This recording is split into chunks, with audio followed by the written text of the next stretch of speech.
எல்லோருக்கும் வணக்கம். இன்னைக்கு நம்ம பார்க்கக்கூடிய சப்ஜெக்ட், நீங்கள் உங்களையே சந்திக்க நேரிட்டால்.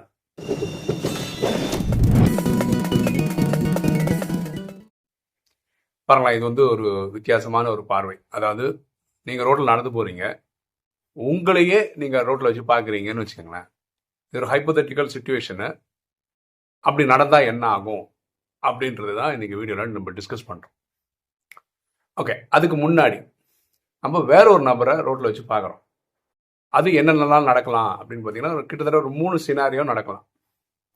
அதாவது உங்களுக்கு தெரிஞ்ச ஒருத்தர் வராரு, நீங்கள் ரோட்டில் நடந்து போயிட்டுருக்கீங்க, நீங்கள் ஹாய்ன்றீங்க, அவர் ஒரு ஹாய்ன்றாரு, நீங்கள் கடந்து போயிடுறீங்க, அவரும் கடந்து போயிடுறாரு. அதாவது நின்று பேசி அதெல்லாம் பண்ணல. இப்படி ஒரு நிகழ்வு நடக்கும், நீங்கள் ரோட்டில் பார்த்துருப்பீங்க. ரெண்டாவது என்னென்னா, நீங்கள் ரோட்டில் நடந்து போகிறீங்க, ஒருத்தர் வராரு, நிற்கிறீங்க, அவரும் நிற்கிறாரு. எப்படி இருக்கீங்க, நல்லா இருக்கீங்களா, உங்கள் வீட்டில் எல்லாம் நல்லா இருக்காங்களா, பசங்க நல்லா இருக்காங்களா, இப்படி முக்கியமாக கேள்வி அப்படி இப்படி கேட்க வேண்டியது. ஓகே, நான் இந்த வேலை விஷயமா போகிறேன், அவசரமாக போயிட்டுருக்கேன், உங்கள்கிட்ட அப்புறம் பேசுகிறேன் அப்படின்னு சொல்லி கிளம்பி போகிறது. அதாவது ஒரு 2-3 நிமிஷம் இல்லை மேக்ஸிமம் 5 நிமிஷம் செலவு பண்ணுறது. இது ரெண்டாவது டைப். மூணாவது டைப் இதே மாதிரி ரோட்டில் ஒருத்தரை பார்க்குறீங்க, அவ்வளோதான், அவங்க வேலையை ட்ராப் பண்ணி அவரை கூட்டின்னு போயிடுறீங்க, நியரஸ்ட் ஹோட்டலில் போய் கூப்பிட்டு போயிடுறீங்க, அங்கே உட்காந்து டீ குடிச்சிங்க, ஒரு 1 மணி நேரம் பேசுகிறீங்க. இல்லை உங்கள் வீடு பார்க்கணும், உங்கள் வீட்டுக்கு கூப்பிட்டு அங்கே ஒரு 1 மணி நேரம் பேசுகிறீங்க. இப்படி 3 வகையான நிகழ்வுகள் நடக்குது ஒருத்தரை நம்ம ரோட்டில் பார்க்கும்போது. இதில் ரொம்ப முக்கியமான விஷயம் என்னென்னா, இந்த ஹாயின்னு காமிச்சிங்களா ஒருத்தர்கிட்ட, ஃபஸ்ட்டு ஒருத்தர்கிட்ட, அவர்கிட்ட நீங்கள் அவர் கணக்காக பேசுனீங்கன்னு வச்சுக்கோங்களேன். இல்லை அவர் கணக்காக பேசுகிறவர்கிட்ட வெறும் ஜஸ்ட் ஹாயின்னு பேசுகிறீங்கன்னு வச்சுக்கோங்களேன். இது 2 ரிலேஷன்ஷிப்பும் கிடையாது.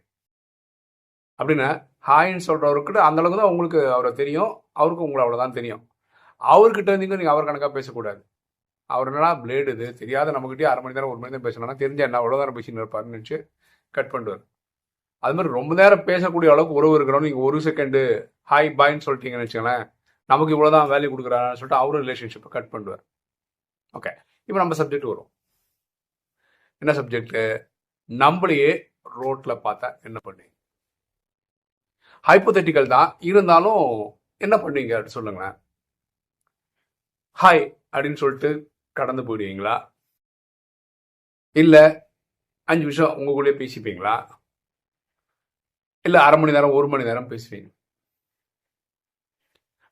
பொதுவாக நம்ம ஒருத்தரை பார்க்குறோன்னு வச்சுக்கோங்களேன், அவனை நம்ம என்ன பண்ணுவோம், ஏதாவது ஒரு உறவு முறையில் ஃபிட் பண்ணுவோம். எப்படி ஃப்ரெண்டாக்க ட்ரை பண்ணுவோம், இல்லை வழிபோக்கன், தெரிஞ்சவங்க, சொசைட்டியில் இருக்கவங்க, இந்த மாதிரி ஏதோ ஒரு பேரில் அவரை நம்ம ஒரு உறவு முறையில் வச்சு ட்ரை பண்ணுவோம். இது எங்கள் கம்யூனிட்டிலே இருக்காரு, எங்கள் ஏரியாலே இருக்கிறவர், இல்லை நான் வாக்கிங் போகிற இடத்துல வர்றவர், இந்த மாதிரி நம்ம ஒரு கிளாசிஃபிகேஷன் பண்ணுற மாதிரி நீங்கள் உங்களையே பார்க்கும்போது என்ன பண்ணுவீங்க? அவரை நண்பராக ஏற்றுப்பீங்களா? அவர் கூட ரிலேஷன்ஷிப் வச்சுக்க ட்ரை பண்ணுவீங்களா? இது உங்களுக்கு ஒரு என்ன இதெல்லாம் ஒரு கேள்வியா, இதெல்லாம் ஒரு சிந்தனையா, இப்படிலாம் சிந்திக்கணுமா அப்படிலாம் தோணலாம் அவங்களுக்கு. ஆனால் இது ரொம்ப ரொம்ப ரொம்ப ரொம்ப முக்கியம். ஒருவேளை உங்களையே நீங்கள் ரோட்டில் வச்சு பார்க்கறது உங்களுக்கு பிடிக்கலன்னு வச்சுக்கோங்களேன், இது சீரியஸான ஒரு ப்ராப்ளம். ஏன்னா உலகத்திலேயே உங்களை விரும்புறது நீங்களாக தான் இருக்க முடியும். உங்களுக்கே உங்களை பிடிக்கல அப்படின்னு வச்சுக்கோங்களேன், உலகத்துக்கு உங்களை எப்படி பிடிக்கும்னு நீங்கள் எதிர்பார்க்க முடியும்? இது நீங்கள் சிந்திச்சு பார்க்கணும். ரெண்டாவது, நீங்கள் உங்க கூட பேசி ஆகணும். ஏன் பேசணும்னா, உங்களை பற்றி உங்களுக்கு தான் நல்லா தெரியுமே தவிர உலகத்துக்கு கிடையாது. இப்போ என்னை பற்றி யாருக்கு நல்லா தெரியும்? எனக்கு தான் நல்லா தெரியும். உங்களுக்கு நான் வெளி உலகத்தில் காட்டக்கூடிய விஷயங்கள் தெரியும், அதை வச்சு நீங்கள் ஒரு ஜட்ஜ்மெண்ட்டுக்கு வருவீங்க, அவ்வளோதான் உங்களால் பண்ண முடியும். என்னை பற்றி எனக்கு தான் நல்லா தெரியும். புரியுதுங்களா? ஸோ இது நான் புரிஞ்சுக்கணும். எனக்குள்ள மாற்றங்கள் கொண்டு வர முடியல அப்படின்னு வச்சுக்கோங்களேன், என்னையே நான் திருத்திக்க முடியல அப்படின்னும் போது உலகம் நம்மளை எப்படி எடுத்துக்கும்? எனக்கு நானே ஒரு வேல்யூ வைக்கலன்னு வச்சுக்கோங்களேன், எனக்கு ஒரு மதிப்பை நானே வச்சுக்கலன்னா உலகம் என்ன வேல்யூ பண்ணும்? உலகம் எனக்கு என்ன மதிப்பு? இது கொஞ்சம் சீரியஸா சிந்திக்கும். ராஜயோகத்துல பரமாத்மா என்ன சொல்றாருன்னா, நீங்க ஏகாந்தத்தில் போய் அமருங்கள், ஏகாந்தம்னா தனிமையில போய் உட்காருங்க. உங்களுக்கு ஒரு சத்தியம் தெரியுமா? உலகத்திலேயே இந்த ஒரு பிறவியிலே நீங்க யாருகிட்ட அதிகமா பேசியிருப்பீங்க தெரியுமா? அம்மா கிட்டயா, அப்பா கிட்டயா, சகோதர சகோதரிகள் கிட்டயா, மனைவி கிட்டயா, உங்க குழந்தைங்க கிட்டயா? கிடையவே கிடையாது. நம்ம நிறைய நேரம் யாருக்கிட்ட பேசியிருக்கோம்னா நம்ம கிட்ட, நம்ம மனசாட்சி கிட்ட தான் அதிகமாக பேசியிருக்கோம். ஏன் அப்படின்னு பார்த்தீங்கன்னா, நம்ம குழந்தைய பிறந்த உடனே வளர்க்கும் போது அப்பா அம்மா நிறைய நேரம் நம்ம கூட இருப்பாங்க, அது ஒரு டவுட்டே கிடையாது. அதுக்கப்புறம் நம்ம சகோதர சகோதரிகள் நம்ம கூட பிறந்தாங்கன்னா அவங்க கூட டைம் ஸ்பெண்ட் பண்ணுவோம்.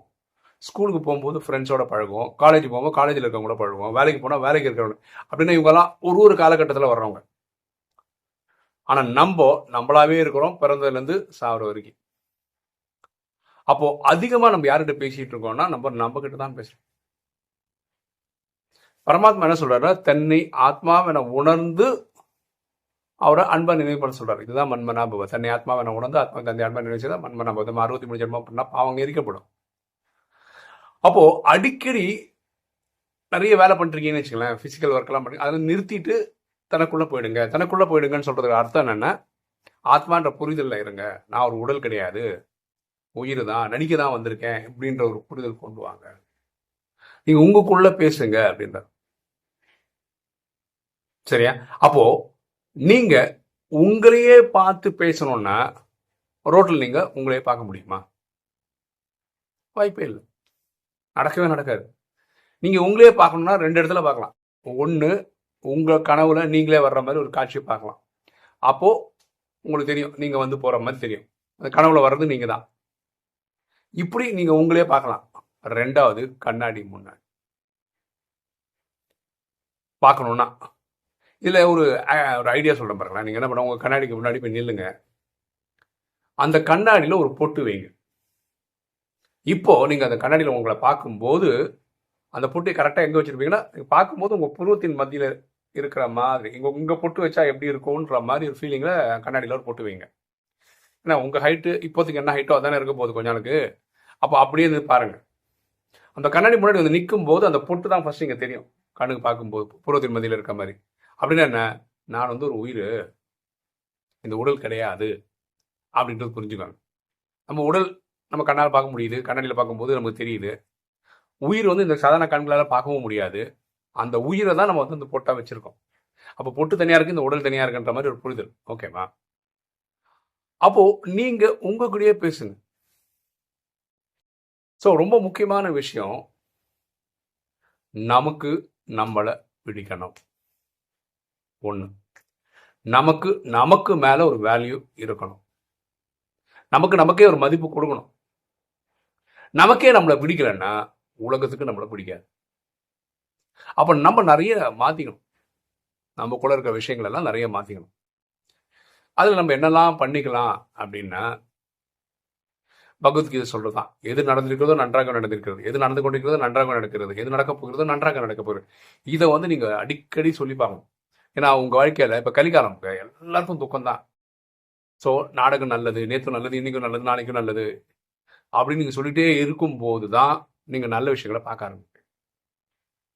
அடுத்தது, இந்த ட்ரைனிங் கூட எடுத்துக்காங்க. என்ன நடக்குமோ அப்படின்னு கவலையப்படாதீங்க, எல்லாம் நல்லது நடக்கும் அப்படின்னு நினைங்க. இந்த தாட் வரும், வராமலாம் போகாது. என்ன நடக்குமோ அப்படின்ற எண்ணம் வரும், நல்லதாம்பா நடக்கும் அடிக்கடி சொல்லிட்டே இருங்க. அடுத்தது, நமக்கு நம்ம மேல நம்பிக்கை இருக்கணும், இறைவன் மேல நம்பிக்கை இருக்கணும், இந்த நாடகத்தின் மேல நம்பிக்கை இருக்கணும், நம்ம பரிவாரத்தின் மேல நம்பிக்கணும். இந்த பரிவாரம்ன்றது குடும்பமா இருக்கலாம், நண்பர்களா இருக்கலாம், சமுதாயமா இருக்கலாம், எல்லாத்துக்கு மேல நம்பிக்கை இருக்கணும். இப்படி புரிஞ்சுக்கணும், நான் வந்து ஒரு கவலை இல்லாத சக்கரவர்த்தி, எனக்கு எல்லாமே நல்லபடியா நடக்குது. இந்த மாதிரி நீங்க உங்களுக்குள்ளே பேசணும். நம்ம இந்த மேனிஃபெஸ்டேஷன் தான் சொல்றோம். மேனிஃபெஸ்டேஷன்றதே அதுதான். நம்ம வந்து ராஜயோக பாஷையில் வந்து சோமான்னு சொல்றோம். அப்படின்னா என்ன, நான் ஒரு ஆத்மா, நான் ஒரு என்ன சொல்ற கவலை இல்லாத சக்கரவர்த்தி, இந்த மாதிரி நான் அன்பின் மாஸ்டர், அன்பு கடல், மாஸ்டர் ஞான கடல், இப்படி நம்மளே நம்மகிட்டே பேசிக்கணும். சரியா? ஸோ இதில் ஒரு பேலன்ஸ் இருக்கு. ஓகேவா? அதாவது பேலன்ஸ்னா என்னன்னா, நான் என் கூட பேசிக்கிறதுன்றது ஞானம் மனனம் பண்ண நல்லது. நானே வாய் திறந்து அப்படியே பேசினே போறேன்னு வச்சுக்கோங்களேன், அது இன்னும் ஸ்க்ரூ கழட்டிச்சுன்னு அர்த்தம். ஸோ மனநிலை சரியில்லைன்னு அர்த்தம். ஸோ இதுக்கு ஒரு பேலன்ஸ் இருக்கணும். ஓகே. ஸோ நீங்கள் இந்த மாதிரிலாம் சிந்திச்சு பார்த்துருக்கீங்களா? அதாவது நீங்களே உங்களை ரோட்டில் பார்த்தா என்ன ஆகும் அப்படின்னு இந்த மாதிரி ஆங்கிளில் இப்போ சிந்திச்சு பார்த்துருக்கீங்களா? அதை கமெண்ட் செக்ஷனில் சொல்லுங்கள். ஓகே. ஒரு நாளில் நீங்கள் தெரிஞ்சோ தெரியாமலே நீங்கள் உங்கள் கூட தான் நிறைய நேரம் பேசுகிறீங்க. இது உணர்ந்துருக்கீங்களா? ஆமாம், நான் எங்கிட்ட தான் அதிகமாக பேசுகிறேன் அப்படின்றத உணர்ந்துருக்கீங்க. உலகத்திலேயே அவங்கவுங்களும் தான் வாழ்க்கையில் ரொம்ப நேரம் பேசியிருக்காங்க. நான் என் கூட தான் நிறைய பேசியிருக்கேன். நண்பர்கள் கூடயோ வீட்டில் இருக்கவங்க கூட கிடையாது. இப்போ பார்த்தீங்கன்னா தெரியும், எல்லாரும் மொபைல் ஃபோனில் உட்காந்துட்டாங்க. வீட்டில் இருக்கவங்க கூட பேசுறது கூட ரொம்ப கம்மியாயிடுச்சு. ஒன்று இப்போ மொபைல் நோண்டிட்டு இருக்காங்க, இல்லை தனக்கு தானே பேசிட்டு இருக்காங்க. அப்போ தனக்கு தானே பேசுகிற விஷயங்கள் பாசிட்டிவாக இருக்கணும், ஊக்கம் உற்சாகம் கொடுக்குற மாதிரி இருக்கணும், நேர்மறையாக இருக்கணும். இது நீங்கள் நானும் சிந்திச்சா அவங்கவுங்க வாழ்க்கை சிறப்பாக இருக்கும். ஓகே. ஒரு தகவல், நீங்கள் நம்ம யூடியூப் சேனல்லாம் இப்போ பார்க்குறீங்க. இப்போ சமீபமாக கிட்டத்தட்ட ஒரு மாதமாக நம்ம என்ன பண்ணுறோம்னா, அந்த ப்ராடக்ட் ஆன்லைனில் நீங்கள் வாங்குற மாதிரி நம்ம நிறைய லிங்க் எல்லாம் கொடுக்குறோம். எத்தனை பேர் பார்த்துருக்கீங்கன்னு தெரியல. ஓகே. அதில் வந்து என்ன வீடியோ பேசுகிறோமோ அது சம்மந்தப்பட்ட ப்ராடக்ட் காட்டும். இப்போ கணவன் மனைவி அப்படின்னு சொல்லி ஷார்ட்ஸ் எதாவது போடுறோம்னு வச்சுக்கோங்களேன். அது கணவன் மனைவி ஒற்றுமையாக வாழணும் அப்படின்னு போட்டிருந்தோம்னா, கணவன் மனைவிக்கு வந்து ஒரு ரிங்கை வாங்கி கொடுக்கலாம், பிரேஸ்லெட் வாங்கி கொடுக்கலாம், மோதிரம் வாங்கி கொடுக்கலாம். இந்த மாதிரி நம்ம விஷயங்களை அதில் போட்டு வச்சுருப்போம். அப்போ அவங்களுக்கு விருப்பப்பட்டால் பார்க்கலாம். இதில் நேற்று தான் ஒரு சேல் நடந்தது. ஏதோ ஒரு ஆத்மா வாங்கியிருக்காங்க அப்படின்னு எனக்கு தெரிய வருது. இப்போ உங்ககிட்ட ஒரு வேண்டுகோள் என்னென்னா, இப்போ எல்லாருமே என்ன பண்ணுறாங்கன்னா 2 டைப் ஆஃப் பர்ச்சேஸ் பண்ணுறாங்க. ஒன்று கடையில் போய் பர்ச்சேஸ் பண்ணுறாங்க, ஒன்று ஆன்லைனில் பர்ச்சேஸ் பண்ணுறாங்க. இப்போது நீங்கள் ஆன்லைனில் பர்ச்சேஸ் பண்ணுறவங்களா இருந்தால் இந்த மாதிரி சிந்திக்க முடியுமான்னு பாருங்கள். நம்ம வந்து ஒரு வீடியோலையும் அங்கங்கே கொடுக்குறோம். அதில் ஏதாவது ஒரு பொருள் உங்களுக்கு பிடிச்சதுன்னா நீங்கள் வாங்கிக்கிறீங்க. எங்கே எப்படியோ ஆன்லைனில் வாங்க போகிறீங்க, அது இங்கே இருக்கிற ஆன்லைனில் வாங்க முடியுமா, ஃப்ளிப்கார்ட்டில் வாங்க முடியுமா, மிந்த்ராவில் அது எங்கே போடுறாங்களோ அப்படி வாங்க முடியுமான்னு பாருங்கள். பிடிச்சிருந்தா நீங்கள் வாங்கினீங்கன்னு வச்சுக்கோங்களேன், நம்மளுக்கும் இங்கே ஒரு சின்ன வருமானம் வரும். அப்போ நான் வந்து இந்த யூடியூப் சேவை மட்டும் கான்சென்ட்ரேட் பண்ணால் போதுமானது.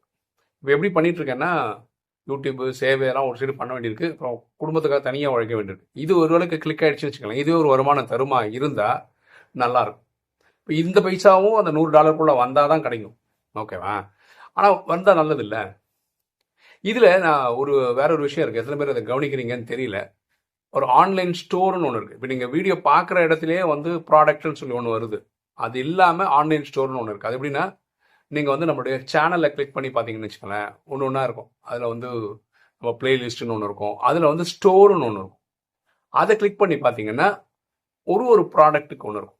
ஃபார் எக்ஸாம்பிள் இப்போ ஹெட்ஃபோன் வச்சுக்கோங்களேன். இந்த ஹெட்ஃபோன்னா அந்த ஹெட்ஃபோன் மட்டுமே 30 ஹெட்ஃபோன் இருக்க மாதிரி அப்படி ஒவ்வொன்றும். இப்போ ஃப்ரிட்ஜுன்னு வச்சுக்கோங்களேன், ஃப்ரிட்ஜ் மட்டுமே ஒரு பேஜாக கொடுக்கலாம், அது கொடுக்கல. அந்த மாதிரி புக்ஸு, இப்போ பிரம்மகுமாரிஸ் பற்றி புக்ஸ் மட்டும் தனியாக ஒரு கலெக்ஷன் இருக்குது. சிவனை பற்றி மட்டும், அதாவது சிவலிங்கம், சிவன் சம்மந்தப்பட்ட பொருட்கள் அப்படின்னு தனியாக ஒன்று இருக்கும். இப்படி ஒரு 10-15 கேட்டகரியில் அது இருக்குது. நீங்கள் அதையும் போய் பாருங்கள். உங்களுக்கு எதாவது பிடிச்சதுன்னா ஆன்லைனில் வாங்கினீங்கன்னா கொஞ்சம் உதவியாக இருக்கும். அது உங்களுக்கும் எப்படியும் ஆன்லைன் வாங்க தான் போகிறீங்க, அந்த பழக்கம் இருக்கிறவங்க சொல்கிறேன். இல்லை நீங்கள் நினைக்கிற பொருள் அதில் இல்லை அப்படின்னா நீங்கள் எனக்கு வாட்ஸ்அப்பில் தொடர்பு கொண்டு, பிரதர் இந்த இது இல்லை, எனக்கு இது கிடைச்சா நான் வாங்க விருப்பப்படுறேன் அப்படின்னு சொன்னீங்கன்னா நான் ஒரு கலெக்ஷன் க்ரியேட் பண்ணி அதில் போட முடியும். உங்களுக்கு அது விருப்பப்பட்டால் வாங்குங்க. வாங்கினா உங்களுக்கும் ஒரு சந்தோஷம், நீங்கள் வாங்கினதில் ஒரு பொருள் வாங்கியிருக்கீங்கன்னு ஒரு சந்தோஷம். எனக்கு வந்து குடும்பம் ஓட்டுறதுக்கு ஒரு பைசா வந்த மாதிரி ஒரு சந்தோஷம் எனக்கு வரும். இது வந்து அதுவும் உடனே எல்லாம் வராது. அதாவது நீங்கள் வாங்கின உடனே ஒரு மாதம் உங்களுக்கு வந்து ரிட்டர்ன் பாலிசின்னு ஒன்று இருக்குது. அதாவது நீங்கள் பிடிக்கலன்னா திருப்பி அனுப்பலாம். ஒரு மாதத்துக்கு அப்புறம் தான் இவங்க எனக்கு கன்ஃபார்ம் பண்ணி எனக்கு தருவாங்க. அப்படி பார்த்தா எனக்கு வந்து சேர்றதுக்கு 2-3 மாதம் ஆகும். பரவாயில்லன்றேன். நீங்கள் வாங்கினீங்க 3 மாதத்துக்கு அப்புறம் வந்தால் ரவுண்ட் ராபின்ல வந்தால் கரெக்டாக வந்துடும் இல்லையா? அதனால சொல்கிறேன், கொஞ்சம் அந்த மாதிரி ஆங்கிளில் நீங்கள் சிந்திச்சிங்கன்னா ரொம்ப சந்தோஷமாக இருக்கும். ஓகே, இன்னைக்கு வீடியோ உங்களுக்கு பிடிச்சிருன்னு நினைக்கிறேன். பிடிச்சா லைக் பண்ணுங்கள், சப்ஸ்கிரைப் பண்ணுங்கள், ஃப்ரெண்ட்ஸ் சொல்லுங்கள், ஷேர் பண்ணுங்கள், கமெண்ட்ஸ் போடுங்க. தேங்க்யூ.